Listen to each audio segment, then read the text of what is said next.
Hello, I'm Maria. This is Dean, and you're watching The Rich and Simple Living. Today, Dean's going to try a different type of cake. He's going to do a vanilla and chocolate chip tray bake. It's a mouthful to say. So normally he's been doing like a tea cake mix. He's been using the same method but experimenting with different things in it. Today it's a bit different because it's a tray bake and it's more of a sponge mix. It'll be the same sort of sponge mix like when you do a Victoria sandwich cake. So I'm going to talk him through what he wants, what he's going to do. He don't look very confident, does he? And we'll see how he gets on. Try it. I've never done it before. Well, that's it. Dean has only ever done the fruitcake before. It's normally me who does all the baking, you see. So he wanted to have a go at baking. So I thought, well, we'll all do it together, eh? So I'm going to bring you off the side. It's all right when you're on the side because you're not wobbly. But when I'm holding you, you start getting wobbly. Right. He's got his glasses ready, that's always serious business. Before I start, I just want to apologise if the lighting's a bit grainy or anything, but as you can see, I've got the blinds shut there and the curtains shut there because it's so hot and because of the sun coming through, we've got huge windows. It's just too hot, so we've shut them. The only light we're getting is through that door, so I'm hoping that you see well enough, even if we are a little bit grainy. So let's begin, shall we? Right, I better tell him what he needs. I've got 4 ounces of butter. Butter. There's some teas in butter. No, you're going to want 8 ounces of butter or margarine. Are we using margarine, the spread? We're using that one, or at least I can eat. Yeah, the spread. Because otherwise, my butter's been in the fridge and I won't eat. Well, it's warm enough to melt, but I'd have had to have took it out earlier to have melted it. So yeah, what we're doing, because my normal recipe follows a 666. Well, that doesn't sound good, does it? It's a treble six recipe for a sandwich cake, but because I'm doing a tray bake, I'm thinking we'll need the extra. So I am going to put an extra 2 ounces into everything so that I've got enough mixture. So we're going to have the 8 ounces of butter or margarine. So I'm just going to keep coming backwards and forwards so I can read the book. What are 200 grams? I know most of it off by heart, but it's small scales. What did I say? You want 8 ounces? Yeah, there's your 8. What's it cost? Shall we get right? We've got new scales as well. As used to the old ones, have got quite big characters on them, but this one's smaller. I've got a digital one as well, but I've never used that yet. I tend to use this little one. Do you want to, I can say another spoon or something. Normally I end up having to use 2. Dean will be whisking this by hand, but I normally, well, sometimes I use it by hand, but I tend to use my food processor and whisk it quicker that way. And I do my pastry the same. I always make it in the food processor. But Dean's got a much stronger hand than me, so he'll be able to give it a good whisk like this. So I think the better you can whisk it, the lighter your sponge is. What are you doing? Have you got? I've got another tub. You've run out of margarine, so we'll go get another tub. And Cassie down there looks lying by the door. They're all looking for shade to lie at the moment. By the door's not so bad because when the door's open, she pokes her head through the net and gets a bit of a breeze when there is one. And the other dog, he's behind me panting. Sitting between the kitchen and the living room. Right, how are we doing? Can we see like that? Shall we extend a bit? How's that?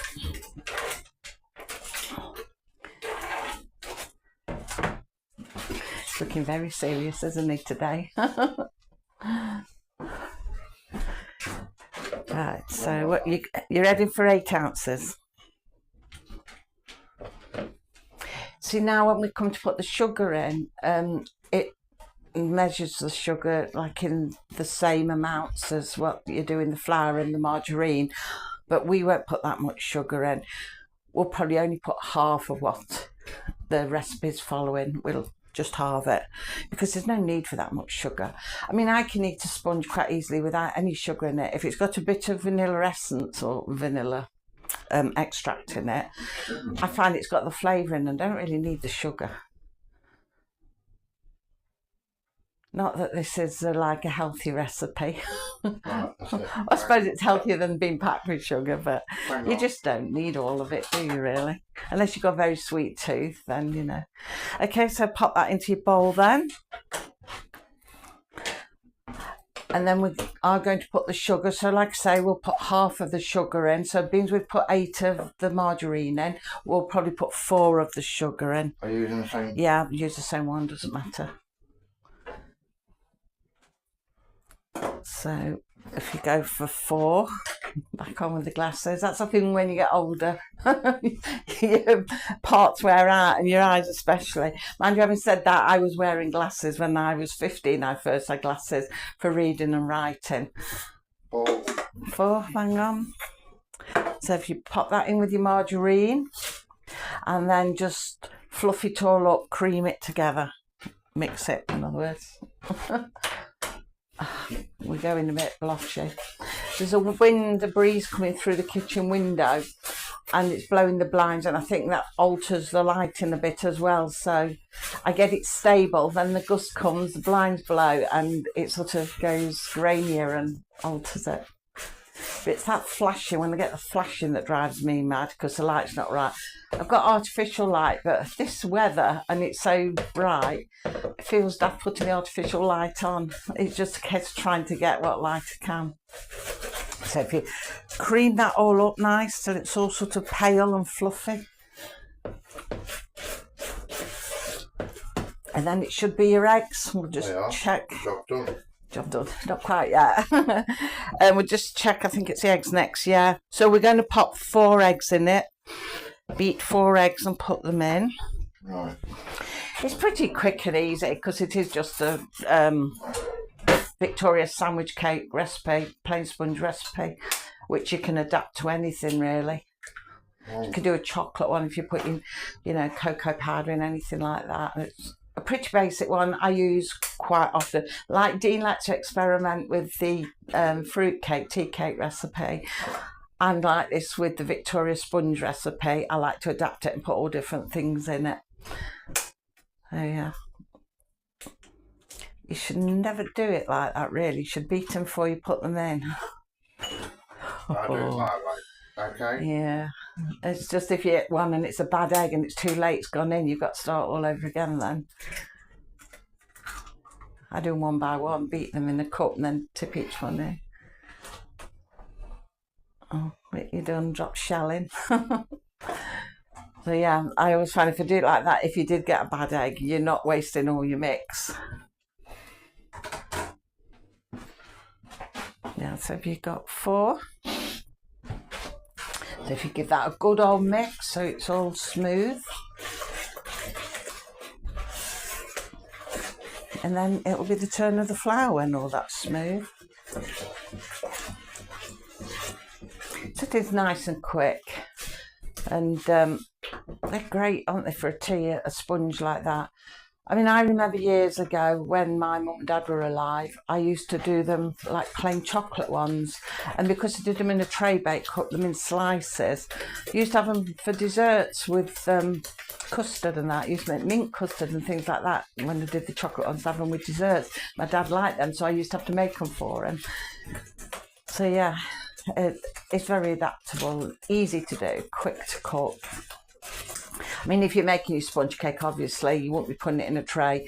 It'll be like your little round sponge dishes, little pans.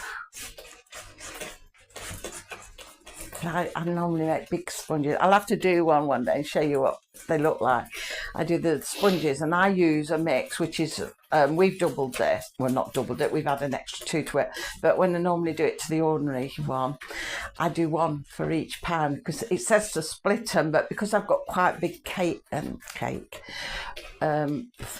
like round pans for the sponges. I don't know what they're called. then I do one for each, and it arrives huge. And by the time I put the filling on, and then I do some fancy topping on top, they're massive. They're like the great big ones you see handcrafted in the shops. I also said I'd like to make them for a living and do like different sponges. Right, so you will want, I think it's 8 ounces of, make sure you can still see, 8 ounces of self-raising flour next. Use that. Yeah, I use the same one right through. Oh, thanks. You need your glasses. I have to keep looking back to make sure I've got us all in the picture. I look away, then move my hand, and I forget I'm trying to keep us in focus. My hands go numb. Oh, they're threatening thunder today, so we're hoping we get a bit of something to cool the air down a bit. It's like I've been telling you all. We've got 8, then mix all that in so it's nice and smooth and well mixed. Yeah, it's like I've been saying to all of you, I do like to have nice weather, you know, don't want rain and stuff like that continuously, and by the end of winter you're glad to see the back of it and you want some summer. But it's been in the 30s and it's been too hot. I mean, some of you abroad probably come from very hot countries in 30s, that's nothing. But also it's like sweltering. Yeah, I like it sort of in the lower 20s is just right, and you can go outside and enjoy it a bit then.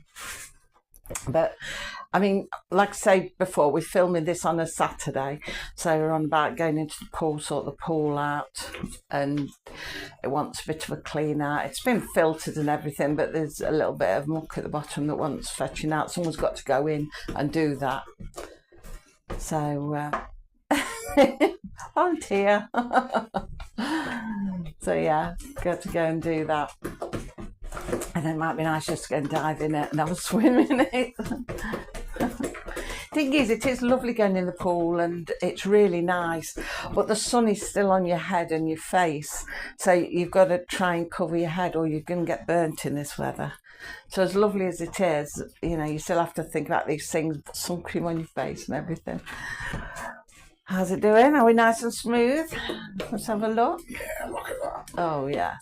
So, what you can do next, before you drop your chips in, pop some vanilla extract in. Now, normally you put about a spoon, I would imagine, but I don't actually measure it. I just put it in. I like vanilla. So, yeah, it is very sticky and it will stay quite stuck. So let's turn around. Do you want a spoonful or I'll just watch. Whoa, that's about enough. You get used to it. When you've been doing it for so long, you just get used to it, don't you? And I think we're all like that. You know, we just know. So give that a good mix, and I love the smell of it. And when it's baking and you smell the vanilla, it's beautiful. I think one of my favourite cakes is the Victoria sponge cake with the cream and the jam in. It's really nice. I'll go at making that next. Yeah, they're really nice. Well, it's the same mixture, yeah. You just separate it into 2 pans and cook it that way. So now you can put your chips in. Yeah. Try 1 bag. We bought 2 bags, but I don't think we're going to need 2. I think 1 will probably be enough. I do find when I have done these tray bakes in the past, and the same when I've done them with fairy cakes, sometimes they sink, and I don't know why. I've never found why. I think you're plenty with 1. The packets look little, but it's surprising how many's in them, really. You dare have that too. No, because it'll just be too gooey and chocolatey, and if they do sink, you'll just end up with this goo of chocolate at the bottom. I don't think you'll need 2. I mean, can you see them? I don't think we need 2, do we really? Sometimes you get so carried away putting, like, filling things in them, like fruit with the other cakes, and as we say now, chocolate chips. You get too carried away putting it all in, and it ruins the sponge totally. So you've just got to find the right balance with that.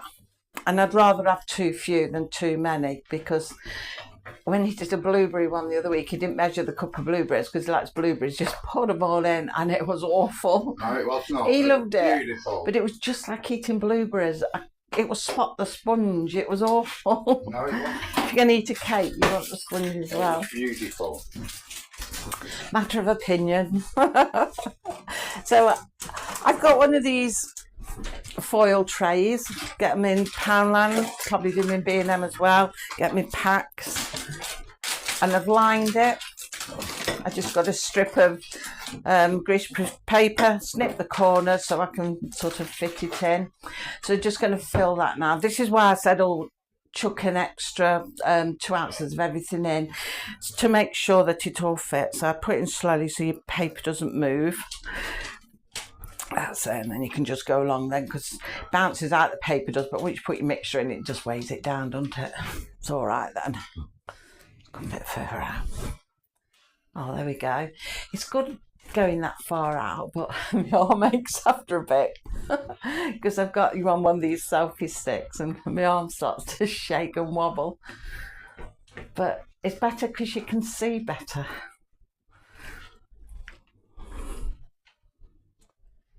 So you can just fill it all in, and then you'll be able to smooth it into the corners and whatnot, level it all off. Now this one, I think this recipe is about, I think it was 20 minutes on gas mark 5, but it will probably go a bit longer because we've got it all in one in the tray and we put that extra mixture in. So I'll probably, from about 20 minutes, I'll start keeping an eye on it. I know it's going to take longer. Sometimes I put foil on it, but being it's in a tray, as it rises, because it's shallower, as it rises, it'll hit the foil. So I'm going to leave it without the foil to start with. Check it in about 20 minutes. If I feel that it's still all gooey and whatnot, then I may put a bit of foil loosely over it so I can keep it in the oven longer and not have it burn. So it's just a bit of trial and error really, and everybody's different how they do it because everybody's ovens are different and that. So yeah, I will just check the recipe to make sure. Yeah, gas mark 5, 20 minutes. But I do find things often take longer. They often do, especially as I adapt the recipes, and I'm sure you all do. I mean, they're just guidelines, aren't they, recipes? We all end up adapting things. And that's why I like watching them when people are doing them and they've said they've adapted them so you can see what they look like. And you can see that following recipes aren't always bang on. Sometimes they are and sometimes they're not. And it depends what we're cooking them in, and, you know, appliances vary. So, are you all right there? It's all level. The only thing now is picking it up because it's quite a wobbly thing to pick up these foil trays. So shall I open the oven door for you? So, Come out, Cassie, or we'll have hot dogs. Cassie, Right.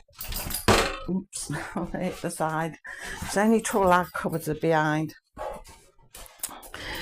Right then, so we can get you around so you can see. You all right? So it's not right at the highest of the oven, it's a couple of notches down. No, you got a pan in there, you can't dab it. I won't worry about pans, I'm always leaving pans in there. My mum used to wash them and put them in the oven to sort of completely dry out, so I get the habit of doing it and forget they're in there. Okay. So that's now in the oven. I'm going to time 20 minutes and then we'll come back and check it. I'm imagining it's still going to be quite runny because quite often it is.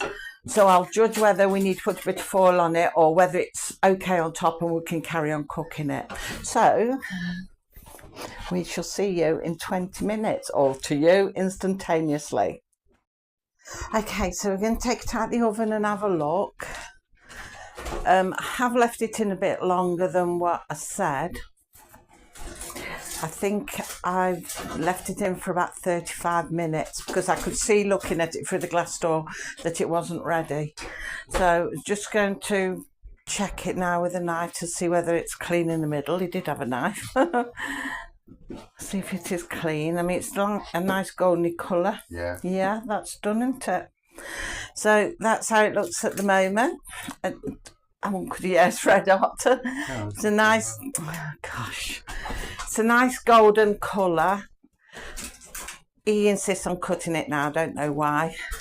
Maybe I'll do the baking in future.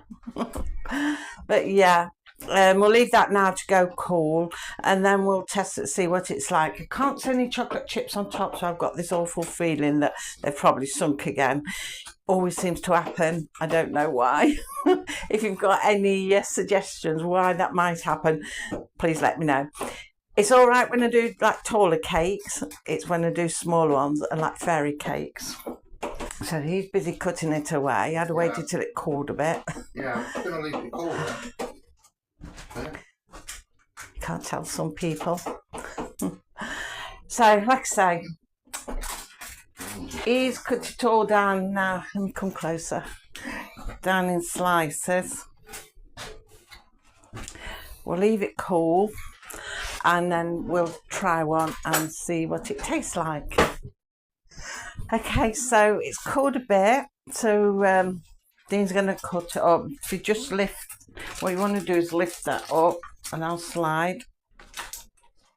Now, I could do with 2 hands free to do this. Just lift this. What's it? There you are. Then put it back down there, and that'll make it easier. Then you can spread it open. Oh. And then you'll be able to get a spatula or something under it. Or... So you can see they seem to go to the bottom, the chocolate bits. Always seems to happen when I do shallow cakes.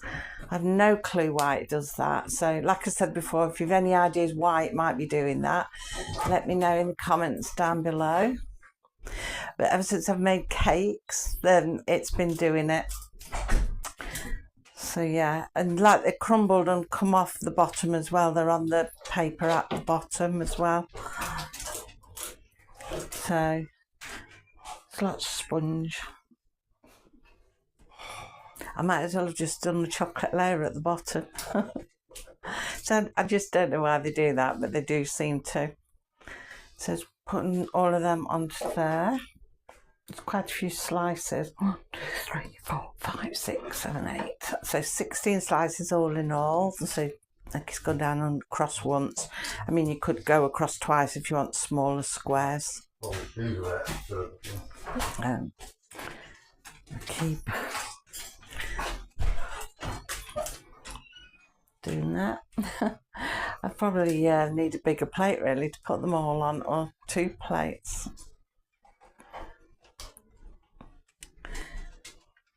So we'll try one of them then. Did you get a little plate out to cut one in half? Oh, we'll just cut it on half on there actually, can't we? The sponge looks lovely. It's lovely, soft looking sponge. Yeah, see how all of them have stuck to the bottom. Even though it was well mixed in, as the cake's cooked, they've gone and they're at the bottom. But if I was to do that in a bigger cake, you know, like the cakes we've done over previous weeks, they would have risen amongst it. But it's whenever I do shallow cakes. So I don't know why. And it certainly makes plenty. I mean, look at that. Great big plate full of cakes. Yeah, I'm going to try so that. shall we try some? I've better try some that's got some chocolate bits on, which is quite warm still. So let's try that. That's nice. That's nice. Are you going to try some? No, I don't like chocolate chips. It's made on them and he doesn't like chocolate chips, but he eats chocolate. Not loads of it, but he likes caramel chocolate. Oh, well, my daughter's will eat her. Nice and moist. Look at that spongy. You will, Lisa will. My daughter's will eat her. Especially Sean, she loves chocolate chips. This is the trouble in this house, why we don't make too many cakes, because nobody eats them. And then like you'll make a big one and I'll say, oh, so-and-so eat it, and they end up having to eat a whole lot, and then you're worrying about sugar levels and all those kinds of things. And talking about that, and sugar, we put half the sugar in, but that tastes sweet enough. It could have got away with less again, I think. So yeah, but it does taste nice. You can taste the vanilla, taste the chocolate. Even though the chocolate's sunk, when you take a bite out of it, it mingles and the flavours, you know, and you taste it. But I don't know why those chocolate chips always sink. I really don't. It's strange how they do that. Like I say, it's only in shallower cakes and like fairy cakes, that kind of thing. So I don't know. But yeah, that sort of sponge you could do. Put chocolate in, take 2 ounces of the flour out and replace it with 2 ounces of cocoa powder, and you get a nice chocolate cake. You can put all kinds of things in it, if you like cherries or some sultanas in it, currants, whatever you put in it. I imagine though, if I put the currants in, they might sink. I don't know. I've not tried putting currants in them. But yeah, I don't know. But anyway, that's that done. And you can see, made a nice amount. They're all right for like tea time. You could freeze them as well. I've frozen slices like that before as well. I mean, even coconut you can put in there. I'm just thinking. But yeah, you can take so many that you want and freeze so many, which I might do to stop them all eating too much cake. But you can eat them for desserts because they're nice slices that you can have them with custard or cream or something, so you can have them like a dessert like that as well. Very versatile. So yeah, so there you go, CD, and you've cooked something else. Yeah, I've well, got I'm chocolate. not really because of sunk. Yeah, but I wouldn't worry because that happens to me all the time. Somebody out there will know the remedy and then we'll have a go at it. So yeah, so that's that for today. Thank you for watching. Next time we'll see you now, all being well, will be Wednesday when we do the Aldi haul and see what we get then. So like I say, thank you for watching, and until Wednesday, take care. Bye. Bye.